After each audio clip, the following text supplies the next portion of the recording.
Hi everyone, आज हम पढ़ने वाले हैं एक्सपोनेंट्स एंड पावर्स।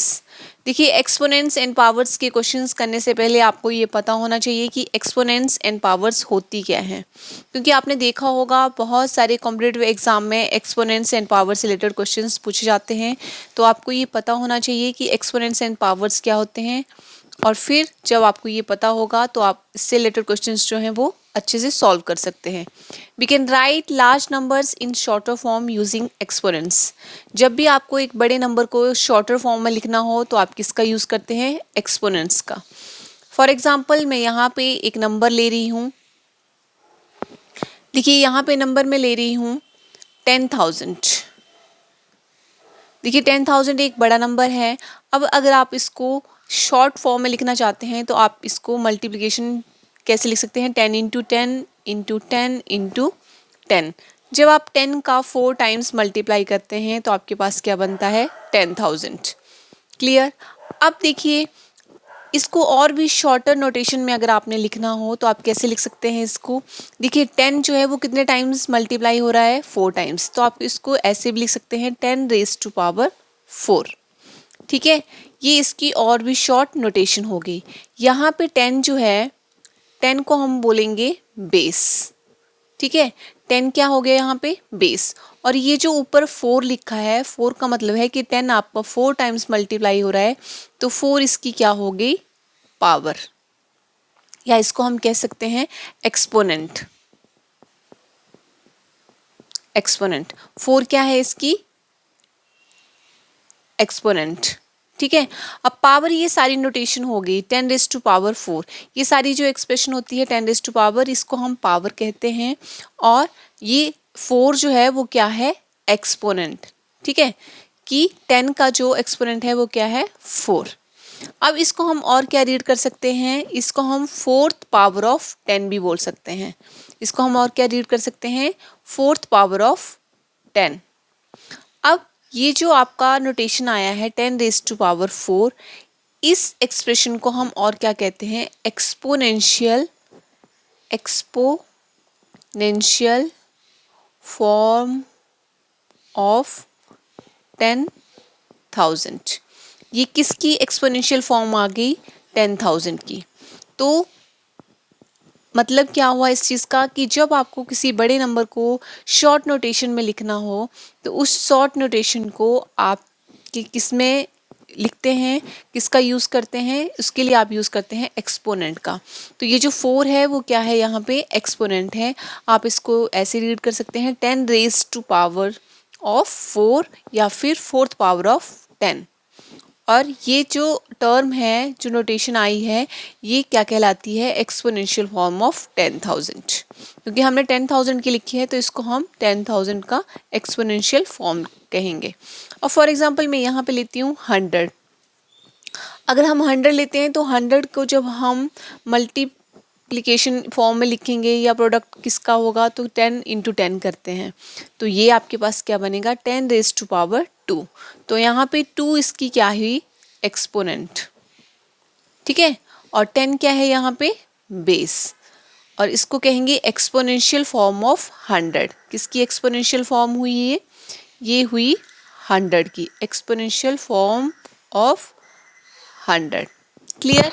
तो ये है आपका एक्सपोनेंट्स एंड पावर्स, कि जब आप किसी नंबर को शॉर्ट नोटेशन में लिखते हैं और उस नोटेशन की जो पावर होती है, जो आपका जितनी बार वो नंबर मल्टीप्लाई हो रहा है उसके ऊपर जो नंबर ये आ रहा है वो क्या हुआ? एक्सपोनेंट। क्लियर? नेक्स्ट देखिए, अगर आपका जो मान लो आपके पास यहाँ पे दिया है -8। ठीक है, अब -8 की एक्सपोनेंशियल फॉर्म क्या बनेगी? -8 को जब आप लिखोगे, मान लो आप इसको 2 के पावर में लिखोगे तो आपके पास क्या बनेगा? -2 इंटू -2 इंटू -2। अब -8 है, आपका जो नंबर है वो किस में है? नेगेटिव में है। और यहाँ पे आप जब 2 की फॉर्म में लिख रहे हैं इसको तो 2 2 जार 4, 4 2 जार 8। क्या बन रहा है? ये 8। अब देखिए, यहाँ पे माइनस इंटू माइनस क्या हो जाता है? प्लस हो जाता है। जब माइनस में, यहाँ पे आपको बता देती हूँ, जब भी आप माइनस को माइनस से मल्टीप्लाई करते हैं तो ये आपको देता है प्लस का साइन। और अगर आप माइनस को इंटू करते हैं प्लस में तो ये आपको साइन देता है माइनस का। ठीक है, अब यहाँ पे आप देख रहे हैं माइनस इंटू माइनस हो रहा है तो ये प्लस हो रहा है, और प्लस को अगर माइनस से फिर से मल्टीप्लाई कर रहे हैं तो आपके पास ये माइनस बनेगा, तो आपके पास ये बन रहा है -8। अब देखिए आपके पास 2 जो है वो कितने टाइम्स मल्टीप्लाई हो रहा है, 3 टाइम्स। तो यहाँ पे क्या आ जाएगा आपका 2 रेज़ टू पावर 3। तो यहाँ आपका जो एक्सपोनेंट है वो क्या है, 3 है, और बेस आपका -2 है। क्लियर।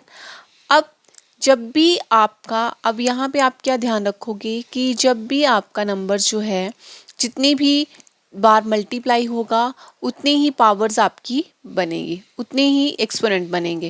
जैसे फॉर एग्जांपल मैं यहाँ पे एक इंटीजर ले लेती हूँ, कोई भी इंटीजर मान लेते हैं, मान लो a है, तो a को अगर मैं 2 टाइम्स मल्टीप्लाई कर रही हूँ तो यहाँ पे क्या बन रहा है आपका a²।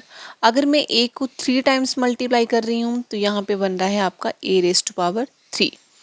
अब एक और चीज़ बता देती हूँ, अगर आपके पास यहाँ a इंटू ए है into B into B into B, देखिए यहाँ पे एक इंटीजर है a, एक है b। अब a जो है वो 2 टाइम्स मल्टीप्लाई हो रहा है और b आपका 3 टाइम्स मल्टीप्लाई हो रहा है, तो इसका क्या बन जाएगा a⁻2 और b⁻3 आ जाएगा। जितनी बार जो आपका इंटीजर मल्टीप्लाई हो रहा है उसकी आपने एक्सपोनेंट जो है वो उतना लिख देना है। a⁻2 हो गया, ये 2 टाइम्स हो रहा है, b आपका 3 टाइम्स हो रहा है। ठीक है, अब एक बात और आपको ये ध्यान में रखनी है। देखिए जब मैंने यहाँ पे आपका बेस जो था वो -8 था, मतलब जो भी नंबर लिया आपने वो -8 था, तो आपके पास यहाँ पे इसकी जो एक्सपोनेंट बन रही है -2 की, वो बन रही है 3, तो आपके पास नंबर बन रहा है -8। अब यहाँ से ही रिलेटेड मैं आपको एक और चीज़ बताती हूँ कि जब भी आपके पास कोई भी नंबर हो, अगर वो माइनस में है, मान लो -1 रेज़ टू पावर है ऑड, अगर आपके पास नंबर ऑड है, जो एक्सपोनेंट है वो ऑड नंबर है, तो आपके पास आंसर जो है वो माइनस में बनेगा। अगर आपके पास ये नेगेटिव ही है और आपके पास इवन एक्सपोनेंट है तो आपके पास जो आंसर आएगा वो किस में आएगा, पॉजिटिव में।